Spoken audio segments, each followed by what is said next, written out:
సీతామనోరాజ్య ప్రియ సార్వభౌమా Srirama Sitarama.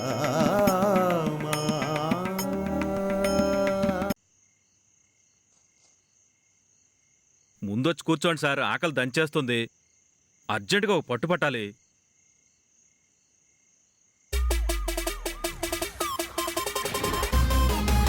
Sir ఏమి లేవేంటి sir? ఏమీ లేకపోవడం ఏంటి రవి? అమ్మాను, ఫుడ్ ప్రిపేర్ చేయించావా? అన్నీ ఉండాలి ఫ్రెండ్. నేనే టేబుల్ మీద సర్దాను. ఏమైనట్టు? ఫుడ్ అంతా నేనే బిచ్చగాడికేసాను. బెచ్చకాడికి వేస్తే మా పరిస్థితి ఏంటి? అయినా మాకు లేకుండా అంతా వాడికి పెట్టడం ఏంటి?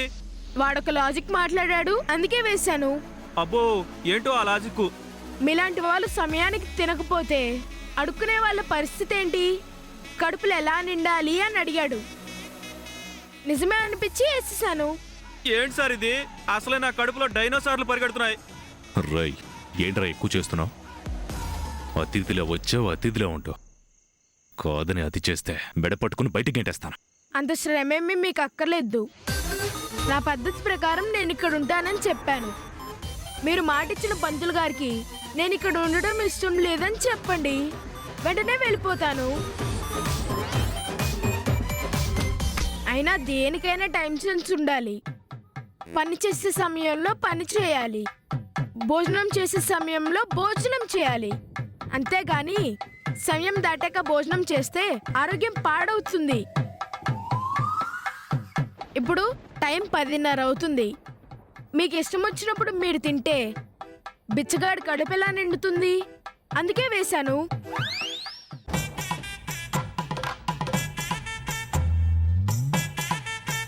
సార్ ఎక్కడా తేడా లేదు. జై అచ్చం మీలాగే మాట్లాడుతున్నాడు. అచ్చు గుద్దినట్టు మీ జిరాక్స్ కాపీనే సార్. నర్మాయ్ రై, నీకు ఇదే లాస్ట్ వన్. ఇష్టం వచ్చినట్లు ప్రవర్తిస్తే చూస్తూ ఊరుకోను.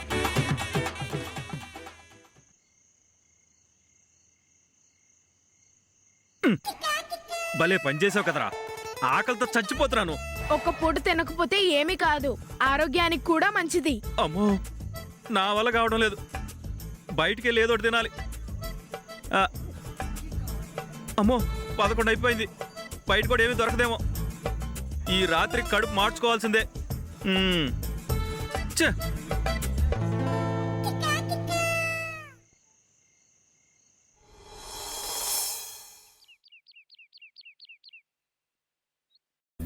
Good morning friend. Very good morning అమ్మా. టిఫిన్ ఏం తింటావు friend? Idli, dosa, sandwich, oats ఏం కావాలి? ఇదంతా నీకెందుకమ్మా? ఆ బడుద్ద రవి ఉన్నాడు కదా, వాడు చూసుకుంటాడులే. ఎందుకు ఫ్రెండ్? ఆడపిల్ల నేనున్నాను కదా, ఆయన ఎందుకు ఇబ్బంది పెట్టాం? నేనున్న 4 రోజులు నేనే చేసి పెడతాను. How sweet. నా బంగారు తల్లి చేతుల మీద నుంచి పెడతాను అంటే నాకు అంతకంటే ఇంకేం సంతోషం ఉంటుంది. సరే, ఏం టిఫిన్ చేస్తావు? నీ ఇష్టం ఫ్రెండ్, నీకేం కావాలంటే అదే. నాకు sandwich and green tea. Okay పద. రాయే రాయే నరాకాసి నువ్వే పైనేసి అట్ట దోపేస్తే టాప్ లేసిపోద్ది పోద్ది ఒక్కో టాప్ లేసిపోద్ది పోద్ది. చిన్నదాని సూపులోన సోపు ఉందిరో, చిన్నదాని సూపులోన సోపు ఉందిరో. ఆ సొమ్మిరో అను, సొమ్మిద కాలేసి లోపలున్న బాలమురళీకృష్ణ ఎవరు? అంటే అదేనమ్మా, కూని రాగాలు తీస్తూ బాత్రూంలో గాన కచేరీ చేస్తుంది ఎవరు? ఇంకెవరు? జయే. బాత్రూంలోకి వెళ్ళి 1 గంట అయింది. ఒకటి పాటలు డాన్సులు తప్ప స్నానం చేయట్లేదు. రమ్మంటే బయటికి రాడు.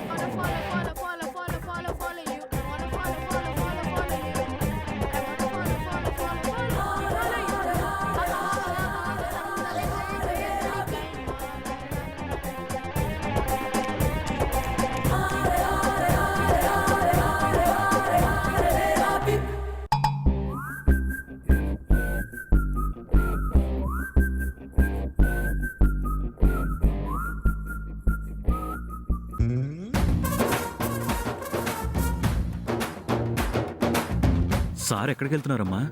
అది తెలియట్లేదు రవి అంకుల్. చూద్దాం పద.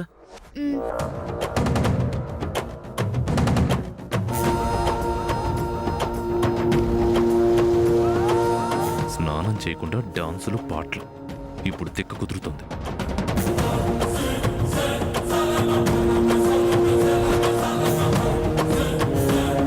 సార్ పాపం సార్, ఏదో చిన్నపిల్లాడు, వాడి సరదా వాడిది. ఒంటి నిండా సబ్బు, తలకి షాంపూ పెట్టుకున్నాడు. పాపం నీళ్లు లేకపోతే కళ్ళు మండుతాయి సార్. మండని రాత్రి తిండి లేక నా కడుపు మండలే. ఏంట్రా అంటే టైంకి భోజనం చెయ్యాలని అంతా తీసుకెళ్లి బెచ్చగడికేశాడు. రోగం కుదురుతోంది. అను, నువ్వేమంటావమ్మా? నువ్వేదంటే అది okay friend. Sir please sir. నోరు మూసుకుని పదా.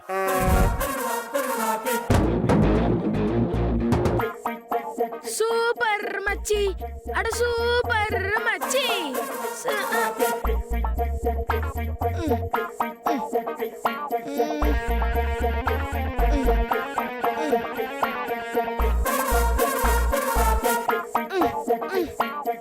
అను అను అను రవి గారు. అబ్బా సీనియర్, ఎవరు పలకరేంటి? ఇక్కడ నా కళ్ళు మండిపోతున్నాయి. ఎక్కడికి వెళ్ళారు? ఇక్కడ వాటర్ రావడం లేదు, కళ్ళు మండిపోతున్నాయి. ఏదో ఒకటి చేసి వాటర్ తెప్పించండి. అను అను, అబ్బా.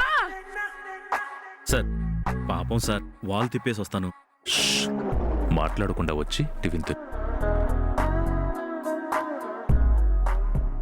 సీనియర్, ఎక్కడికి వెళ్ళారంతా? మండిపోతున్నాయి, కళ్ళు మండిపోతున్నాయి.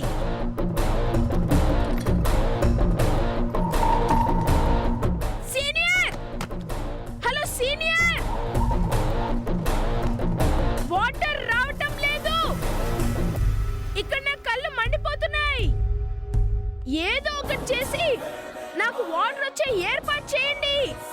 బాత్రూంలోకెళ్ళి సబ్బు షాంపూలు రుద్దుకుని పాటలు పాడటం కాదు, ముందు బకెట్లో నీళ్లు నింపుకోవాలి. లేదంటే ఇలాగే ఉంటుంది. ఇక్కడెక్కడ బకెట్ లేదు. నన్నేం చేయమంటావు? నేను టిఫిన్ చేస్తున్నాను. నువ్వే చెప్పావు కదా అన్ని టైం ప్రకారం చెయ్యాలని. నువ్వు కూడా టైం ప్రకారం స్నానం చేస్తుంటే నీకు ఈ తిప్పలు తప్పేవి.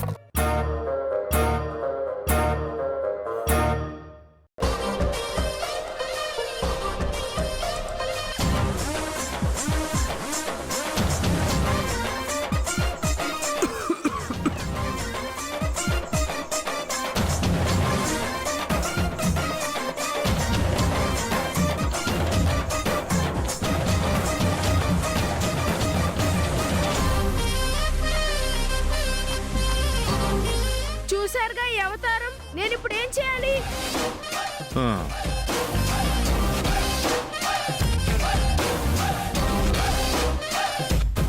చేసేదేముంది? టౌల్ ఉంది కదా, ఒళ్ళంతా శుభ్రంగా తుడుచుకుని టిఫిన్ చేయి. వదలవే.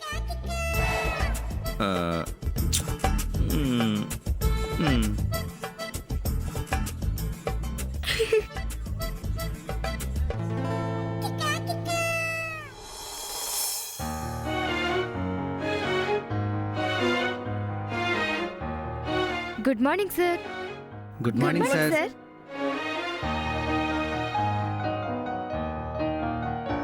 Good morning.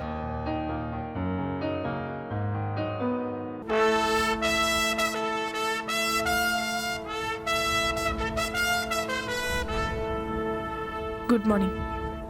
Very good morning. Good, I like it. క్రమశిక్షణలో ఇంప్రూవ్మెంట్ బాగుంది. దీన్ని ఇలాగే కంటిన్యూ చేస్తే మీ అందరి భవిష్యత్తు బాగుంటుంది.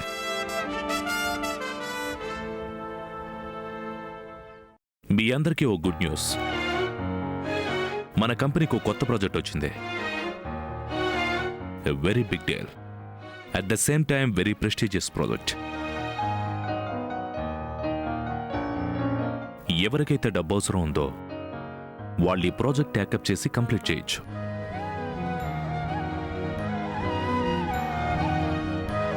ఎందుకంటే ఎవరైతే ఈ ప్రాజెక్ట్ పూర్తి చేస్తారో వాళ్ళకి బహుమతి కింద ఊహించినంత డబ్బు అది కూడా వెంటనే ఇస్తాను.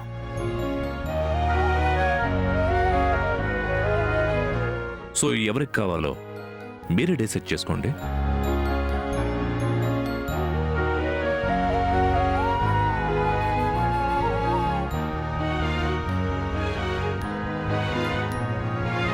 ఆ ప్రాజెక్ట్ వర్క్ నేను చేస్తాను.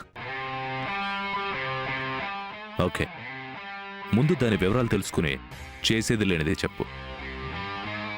లేదు సార్, అది ఎటువంటి ప్రాజెక్ట్ అయినా నేను చేస్తాను. ఓకే, నీ టెన్షన్ చూస్తుంటే నీకు డబ్బు చాలా అవసరంలా అనిపిస్తుంది.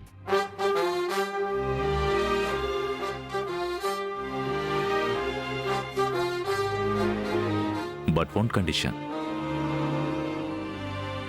అంత పెద్ద ప్రాజెక్ట్ నాకు 48 గంటల్లో జస్ట్ 48 అవర్స్లో కావాలి.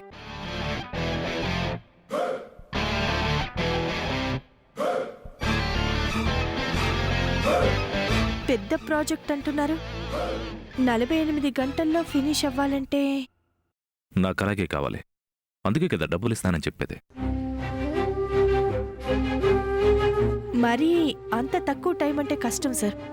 అందుకే ముందే చెప్పాను, వివరాలని తెలుసుకున్నాకే చేస్తాను అని ఒప్పుకోమని. మాట ఇచ్చే ముందు, మాట తీసుకునే ముందు ఆలోచించి చెప్పాలి. ముందు చేస్తానని చెప్పి ఆ తర్వాత కష్టంగా ఉందని చెప్పడానికి ఇదేం చిన్నపిల్లల ఆట కాదు, ప్రాజెక్ట్. ఈ ఆలోచన ముందే ఉండాలి. ఇట్స్ ఓకే, నువ్వు కాకపోతే ఇంకెవరైనా చేస్తారు. లేదు సార్, నేను చేస్తాను.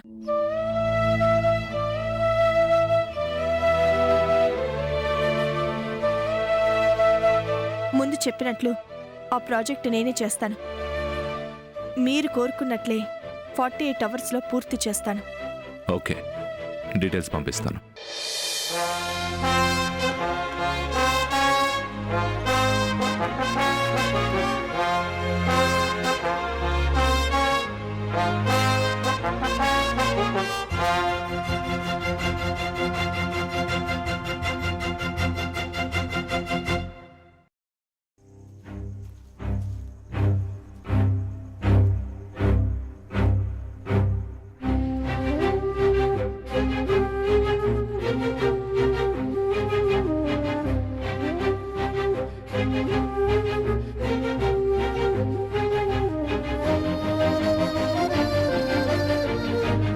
సార్,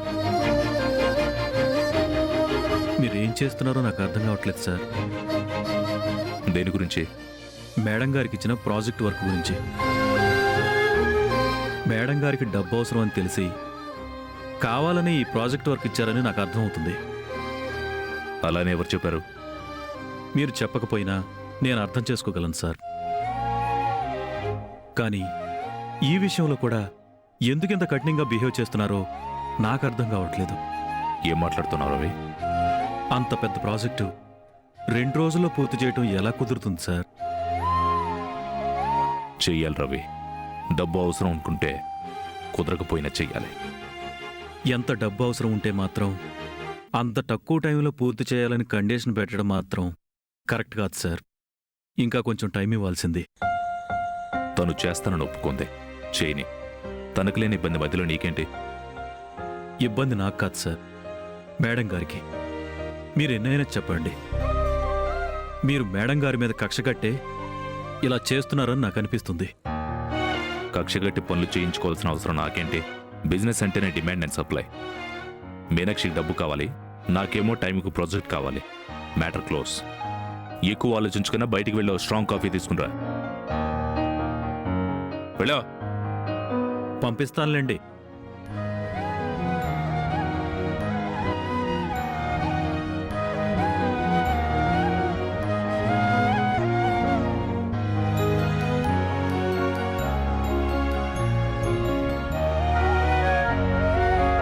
నువ్వు చెప్పేది నిజమే అక్క. సార్ కావాలనే నిన్ను ఇబ్బంది పెడుతున్నారనిపిస్తుంది. నువ్వేమనుకోనంటే నేనొక సలహా ఇస్తాను. ఏంటది? నువ్విక్కడ ఉన్న కొద్దీ సార్ ఏదో ఒక రూపంలో నిన్ను కావాలని ఇబ్బంది పెడుతున్నారనిపిస్తుంది. ఇక్కడే ఉండి అలా ఇబ్బంది పడే బదులు వేరే ఉద్యోగం ఏదైనా చేసుకోవచ్చు కదక్కా. వేరే ఉద్యోగం చూసుకోవాల్సిన అవసరం నాకేంటి? నాకు ఇక్కడ ఉద్యోగం పర్మనెంట్ అయింది. ఎవరికో భయపడి నేను ఉద్యోగం మానేయాల్సిన అవసరం లేదు. ఆయన చెప్పినట్లుగానే 2 రోజుల్లో ప్రాజెక్ట్ వర్క్ పూర్తి చేస్తాను.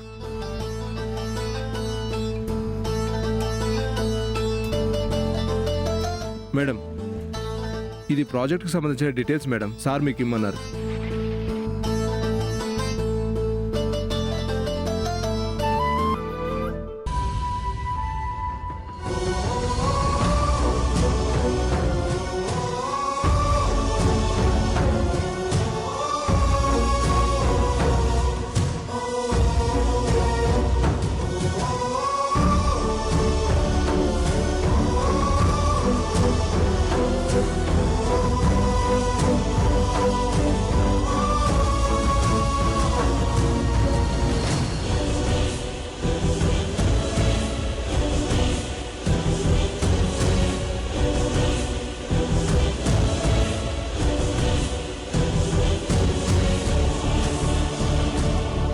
అక్క, లంచ్ టైం అయింది, పద లంచ్ చేద్దాం.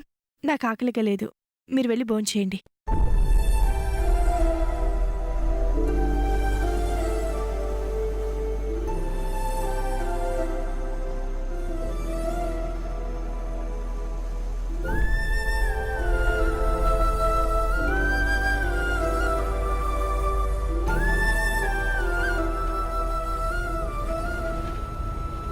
అక్క, ఉదయం నుంచి నువ్వేమీ తినలేదు. నాకేం వద్దు దివ్య, టీ తాగుతాను. అదేంటక్క, మధ్యాహ్నం కూడా భోజనం చేయలేదు, కనీసం స్నాక్స్ కూడా తినలేదు. పోనీ తినడానికి ఏమైనా తెప్పించమంటావా? నాకేం వద్దు, టీ చెప్పు చాలు. అలాగే.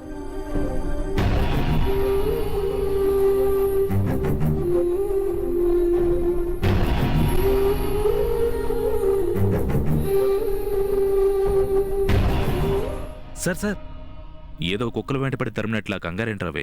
ఏం చేయమంటారు సార్? ఎవరో మున్సిపల్ వాటర్ ట్యాంకర్ అతనంట మిమ్మల్ని కలవాలని ఒకటే గొడవ చేస్తున్నాడు. వీలు కాదంటే వినిపించుకోవడం లేదు. అంత దానికే నా దగ్గరికి వచ్చావా? ఏదో చందాల కోసం వచ్చి ఉంటాడు. బిజీగా ఉన్నాను, కుదరదని చెప్పి పంపించు. కుదరదంటే ఎలా కుదురుతుంది? కుదరాల్సిందే. ఏ ఏంటి డైరెక్ట్ లోపలికి వచ్చేసావు? పర్మిషన్ అడిగితే ఇవ్వకపోతే ఏం చేస్తాం? ఇలాగే వస్తాం. ఏయ్, చందాలు అడిగే పద్ధతి ఇది కాదు, గౌరవంగా అడగాలి. హలో, మేము వచ్చింది చందాల కోసం కాదు, 10 ట్యాంకర్ల వాటర్ డబ్బు కోసం. అది ఇస్తే వెళ్ళిపోతాం. నువ్వేదో పొరపాటున వచ్చినట్టున్నావు. మేము ఏ వాటర్ ట్యాంక్స్ తీసుకోలేదు. ఎవరికిచ్చావో సరిగ్గా తెలుసుకుని వాళ్ళని వెళ్ళి అడుగు. మీరు వాసుదేవ్ గారేనా? అవును, మా సార్ వాసుదేవ్ గారే. ఇంటి number 2-2-647/A OU colony, Manikonda. అయితే ఇప్పుడేంటి? అయితే నేను కరెక్ట్ అడ్రస్కే వచ్చా. నీకు అసలు బుద్ధుందా? మణికొండ అడ్రస్ చెప్తే బంజారీల్స్ ఆఫీస్కి వచ్చి ఇది కరెక్ట్ అడ్రస్ అంటావేంటి? అదే మరి, ఆ ఇంటి దగ్గరే 10 ట్యాంకర్ల నీళ్ళిచ్చి డబ్బుల కోసం ఈడికి వచ్చా. మా ఇంటికి 10 ట్యాంకర్ల నీళ్లు తెచ్చావా? మాకేం అవసరం? నువ్వు అడ్రస్ మిస్ అయ్యి పొరపాటున ఇక్కడికి వచ్చినట్టున్నావు. వెళ్ళు. అసలు వాసుదేవ్ గారంటే మీరేగా? అవునయ్యా, వాసుదేవ్నే. ఎన్నిసార్లు అడుగుతావు? అయితే నేను ట్యాంకర్లు తీసుకొచ్చింది మీ ఇంటికే. మీ అబ్బాయి జయే ఫోన్ చేసి మరీ నీళ్లు తెప్పించుకున్నాడు. ఏయ్, వాడు నా కొడుకేంటి? వాడు అసలు మా అబ్బాయే కాదు. వాడికి నాకే సంబంధం లేదు. అబ్బా, సంబంధం లేదు అంటే డబ్బులు వదిలేసుకుని వెళ్ళిపోతాననుకున్నారా? అదేం కుదరదు. ఆ అబ్బాయి మీ కొడుకే. ఇదిగో సేమ్ టు సేమ్ మీ పోలికే. సార్, త్వరగా డబ్బులు ఇస్తే వెళ్ళిపోతాం. అవతల మాకు చాలా పనులున్నాయి. ఆ? హ. సార్, వాడు మీ అబ్బాయి కాకపోయినా ప్రతీకారం తీర్చుకోవడంలో మీకేమాత్రం తీసిపోవడం లేదు. ఏం మాట్లాడుతున్నావు? అవును సార్, అనవసరంగా వాడి స్నానానికి నీళ్లు లేకుండా చేశారు. బకెట్తో పోయేదానికి ఇదిగో ఇలా ట్యాంకర్ లాగా తెచ్చుకున్నారు. అయినా స్నానానికి కావాలంటే పక్కింట్లో బకెట్ నీళ్ళు తెచ్చుకుంటారు. 10 ట్యాంకర్లు ఏం చేసుకుంటాడు? ఆ? మీ మీద కక్ష కొద్దీ జలకాలాటలలో గలగల పాటలలో అని పాడుకుంటూ స్నానం చేస్తూ ఈత కొడుతూ డాన్స్ చేస్తుంటాడు సార్. లిటిల్ రస్కల్ గడికి బుద్ధి లేదు. అసలే జనాన్ని నీళ్ళు లేక బాధపడుతుంటే వాడి స్నానానికి ట్యాంకర్ నీళ్లు కావాలా స్టూపిడ్ ఫెలో. సార్ ఆ బాబు స్నానం చేసింది 4 బకెట్లతోటే. మిగతా నీళ్ళన్నీ మీరు చెప్పిన ఆ నీళ్లు లేని జనానికే పంచిపెట్టాడు.